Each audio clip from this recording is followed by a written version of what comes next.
even just would like encouragement? Somebody rooting for you in your corner? That's what I thought, sis. Well, I'm here to encourage, uplift, talk self-help, and sometimes even fashion, because this is confident, curvy, and chic.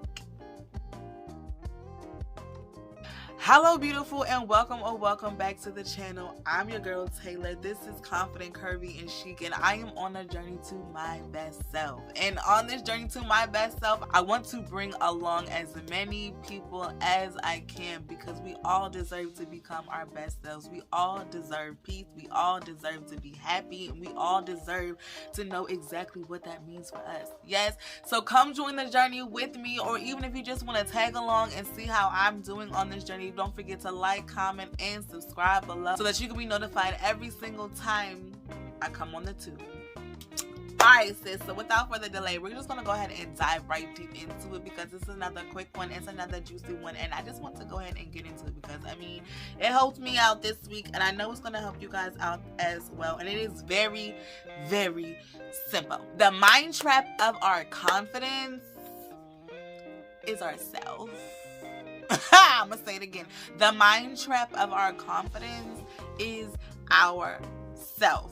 Every time something happens, every time someone asks you to do something, your initial thought in your mind is, can I do it? Well, at least for myself, I'm gonna talk about myself. My initial thought is, can I even do this? And then that question becomes answers, and before my initial answers was heck no, there's no way. Are they seriously trying to come to me and ask this question? Do they realize who they are talking to? God, are you sure you dialed the right number? Because I'm pretty sure this one wasn't for me. Are y'all kidding me right now? Do you really think this is something that Taylor Celeste would do? Y'all know what I'm saying? My initial thought is always being the naysayer. My initial thought is always telling myself no.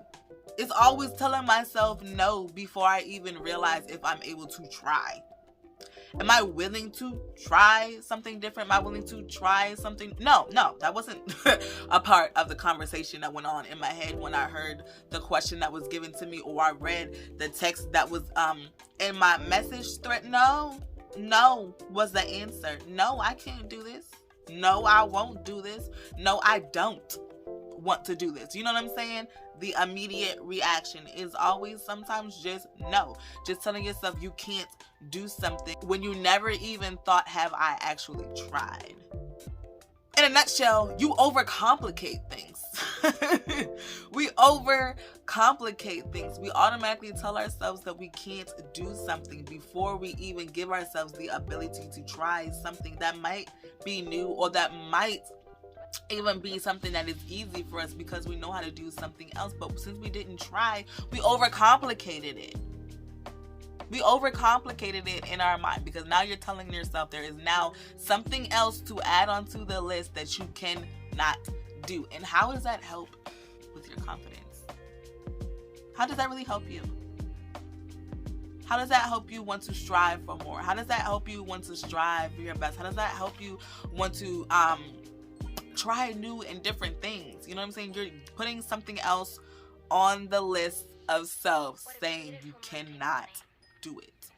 And telling yourself that you cannot do something, for some reason, it just nags and lingers in your mind. For me personally, if I'm telling somebody no, before I really thought about it, before I realized if I should try, before all of that, me and my immediate reaction after I tell that person no, later on that day, later on in that evening, I might be still thinking about it. I'm going to still think about it. Did I really make the right choice? Should I have at least tried first? Did I really give them the benefit of the doubt? Did I decline when I should have accepted?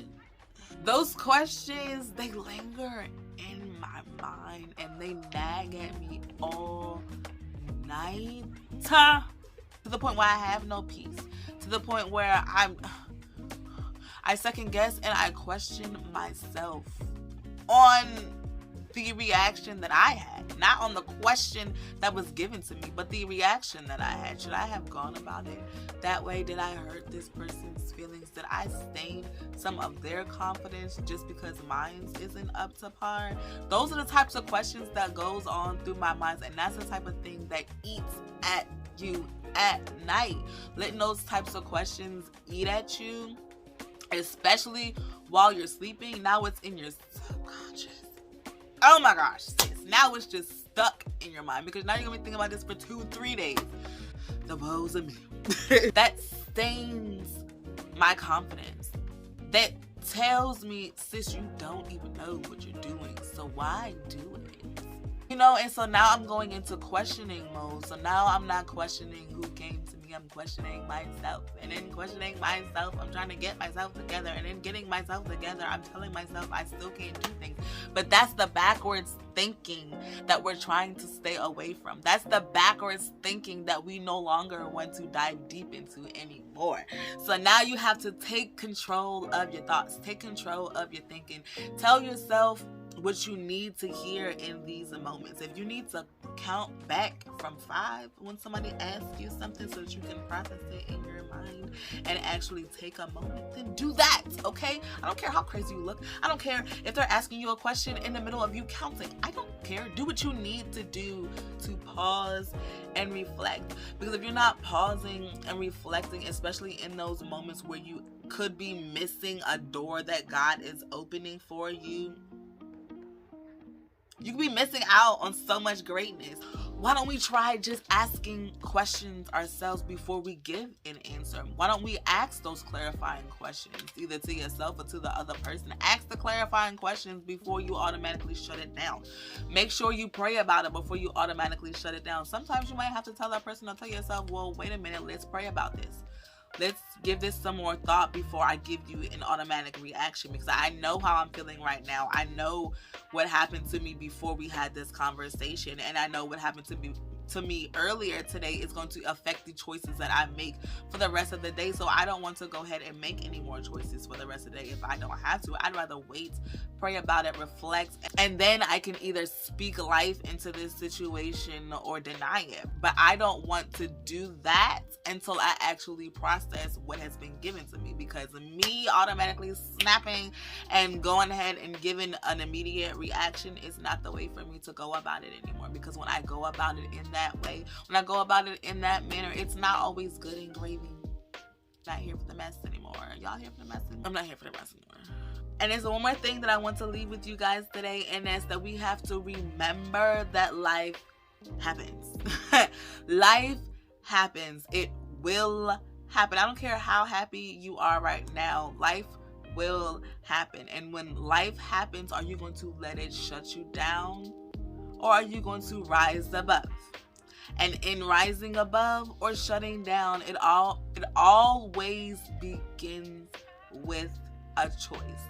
You always have the choice. And in every choice you make comes a consequence or a blessing. Call it what you want, sis, but you have the control over your life. You have the say over your life. You can either follow Christ or follow your own way. And when you follow Christ, sis, when you follow Christ, you are constantly getting blessings every single day, as long as you are putting in the work, as long as you are putting your best foot forward, as long as you are putting him at the center of it all. So remember that life may happen, but your choices still matter, okay? Life will happen, but my choices still matter. One more time, life will happen, but my choices still matter. I can always turn this thing around.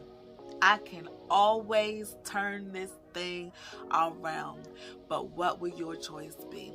But alright guys, I love you so much. Thank you so much for reaching the end of this video. I love coming on here, speaking my truth, giving you exactly what God has in store for me and in store for all of us all, feeding into you guys exactly what he feeds into me, letting you know how I'm doing on my journey and praying for yours as well.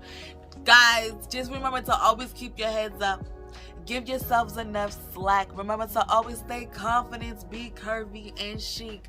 Peace.